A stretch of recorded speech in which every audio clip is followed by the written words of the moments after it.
माँ बेटी भैया बेटी तुम्हारे माँ तुम्हारे पिताजी तुम्हारा वर खोजने के लिए गए थे। क्या माँ रास्ते में डाकों के मुठभेड़ में तुम्हारे पिताजी नहीं बाबू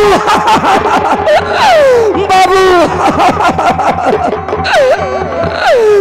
भैया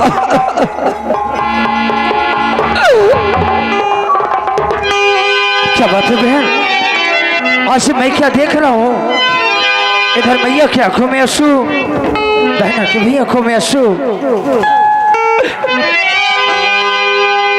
मैया तो रो रही बहना भी रो रही मंत्री भी रो रहे हैं झुका कर के सर माजरा क्या है मुझको भी अरे बतलाइए बिन सुने मेरे दिल को न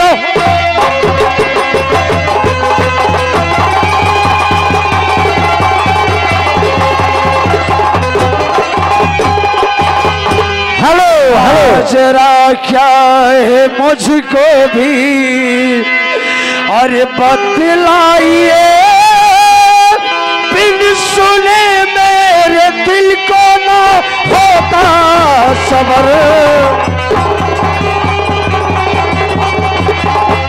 हेलो हेलो हाँ आप आ गए शंकर लाल आदिवासी सवैया खुर्द। आप महान भाव की तरफ से व्यवहार के रूप में 101 रुपए प्रदान करते हैं। बहुत बहुत धन्यवाद। मंत्री चाचा आखिर क्या बात है मैं देख रहा हूँ मेरी मैया के भी आंखों में आंसू है और मेरी बहन के भी आंखों में आंसू और आपके भी आंखों में आंसू है। आखिर ऐसी कौन सी बात है चाचा? ऐसी बात ही है बेटा। बताइए चाचा जी। आज हम लोगों के आंखों में आंसू ऐसे नहीं है बेटा। फिर कैसे है चाचा जी? आज हम लोगों के ऊपर दुख का पहाड़ टूटा हुआ है बेटा। कैसा दुख है चाचा जी? जानता है बेटा महाराज और मैं दोनों लोग बेटी रेखा के शादी को ढूंढने के लिए जा रहे थे बेटा। फिर क्या हुआ चाचा जी? जाते जाते रास्ते में मैं आगे आगे जा रहा था, पीछे पीछे महाराज आ रहे थे। उसके बाद क्या हुआ? और ये अचानक ही चारों तरफ से डाकुओं ने महाराज को घेर लिया। क्या डाकुओं ने? और चारों तरफ से उन डाकुओं ने महाराज को घेर कर उन्हें समाप्त कर दिया बेटा। क्या? ये सत्य है बेटा। नहीं यही कारण है कि आज हम सब लोगों की आंखों में आंसू है बेटा। नहीं नहीं चाचा जी नहीं, यही सत्य है बेटा। ऐसा नहीं हो सकता चाचा जी। ये सत्य है बेटा। नहीं नहीं पिताजी।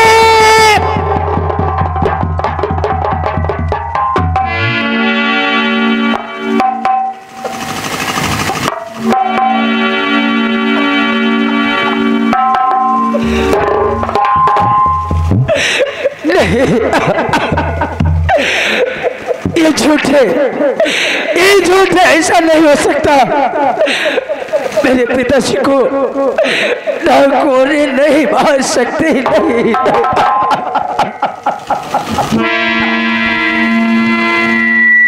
बेटा अगर तुम इस तरह से अधीर हो जाओगे, अगर इस प्रकार से तुम ही रोने लगोगे तो भला बताओ इस समय हमारे महाराज भी नहीं, वैसे भी हमारा राज सिंहासन खाली है और फिर तुम्हारी संधि बहन और हम लोगों की रक्षा कौन करेगा बेटा? लेकिन मंत्री जी ऐसे नहीं अधीर होना चाहिए। आप कह रहे हैं कि तुम्हारे पिताजी को डाकुओं ने मार डाला। हाँ बेटा। लेकिन हमें ये बताइए कि पिताजी के साथ आप भी तो गए थे चाचा जी। हाँ बेटा मैं भी गया था और मैं देख रहा हूँ कि आपके शरीर में एक भी खरोच नहीं है चाचा जी। और आप कह रहे हैं कि तुम्हारे पिताजी को डाकुओं ने मार डाला। ये सत्य बात है बेटा। दोनों लोग साथ में गए थे बेटी रेखा के शादी को ढूंढने के लिए, लेकिन विधाता की लीला बड़ी निराली है। वो जिसको जितने दिनों तक के लिए भेजता है उतने ही दिन तक वह रह सकता है। दोनों लोग साथ में थे, सिर्फ कुछ पलों की देरी थी। मैं आगे आगे जा रहा था, वो पीछे थे। अचानक डाकुओं ने घेर लिया। मैंने बहुत बचाने की कोशिश किया बेटा, लेकिन उन्हें इतने में समाप्त मैं उन्हें नहीं बचा पाया बेटा। मुझे तो दाल में कुछ काला दिखाई पड़ रहा है चाचा जी। ऐसी कोई बात नहीं है बेटा, ये तुम क्या कर रहे हो? नहीं तो मंत्री जी ये सोच लो, मंत्री जी ये सोच लो, और ये सब तुम्हारी चाल है और माता ने फैला दिया प्रिया चरित्र का चाल है। एक दिन तुम दोनों को ऐसी सजा दिलवाऊंगा कि शीश पर मरवाएगा जिस दम तुम्हारा।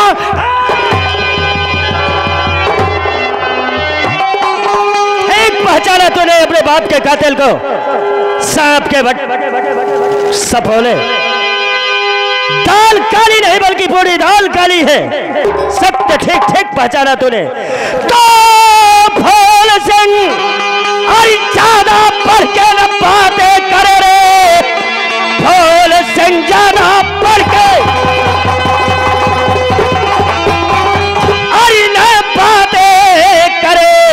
अरे थार देखी नहीं तूने शमशीर के, मैंने ही भेजा राजन भाई को मुल्क अदम। आज से मैं हूँ मालिक इस जगह। तो जैसे बापू को और भेजा है मुल्क अदम, जैसे बापू को भेजा और है मुल्क अदम। आज तुझको भी जिंदा और न छोड़ेंगे हम। अरे रिश्ता जब मास कोई और हमारा नहीं, आज से कोई रिश्ता ना छोड़ेंगे। छोटी मुंह से अरे बड़ी बात इतनी करे, छोटी मुंह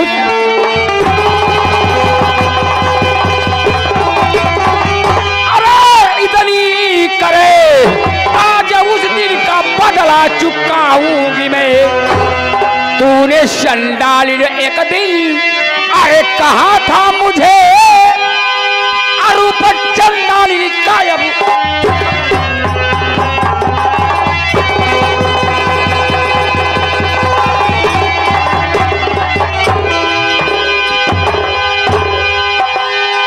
मंत्री जी, महारानी जी, इस हरामजादे को मेरे महल से बाहर निकाल दीजिए आप। नहीं महारानी जी, फिर आप गलती कर रहे हैं। क्यों?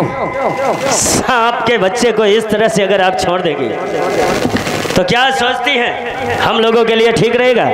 फिर करना क्या होगा? नहीं महारानी जी, आपके ही राज्य में आपका ही नमक वह जल्लाद खाया करता है।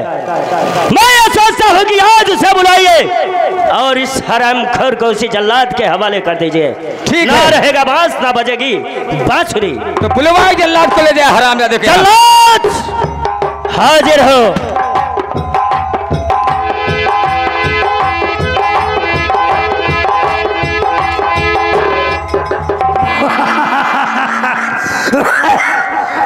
मंत्री की कहा जल्लाद?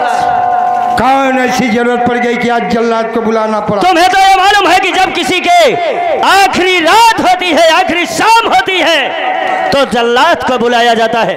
तो आज किसके जिंदगी की शाम होने वाली है? जरा उसका सत्य कह रहे हो जल्लाद। अगर जानना चाहते हो तो जकड़ लो फूल सिंह के हाथों को अपनी जंजीरों में। है मंत्री, कहीं आपका दिमाग तो नहीं खराब हो चुका है? आप तो जानते हैं कि जिस राजा के मंत्री आप हैं उसी राजा के जल्लाद मैं भी हूँ। सोचो और समझो, ऐसा मैं कभी कर सकता हूँ? जल्लाद, शायद तुझे ज्ञात नहीं है, टाइगर पर अंगुली तेरी बाद में पहुंचेगी, उसके पहले तेरा गर्दन ये सेनापति बाहर कर देगा। ये बता तू जो मैं कह रहा हूं करेगा या नहीं? मंत्री समझ गए। आप डर गए जल्लाद से। हाँ तो ठीक है, जगह ले इसके दोनों हाथों को। लेकिन जल्लाद वही करेगा जो मंत्री का आदेश होगा। एक बात और सुन लीजिए जल्लाद, कहिए। इस फुलवा की दोनों आंखें और कलेजा निकाल करके जब तक मेरे सामने नहीं लाओगे तब तक मेरे को सकून नहीं मिलेगा। ठीक है, ऐसा ही होगा महारानी जी। मेरे भैया को जल्लाद के हाथ मत कीजिए माँ, मेरे भैया को जल्लाद के हाथ मत कीजिए माँ। चल डाली कहीं। मुझे छोड़ के ना हो जाएगा भैया।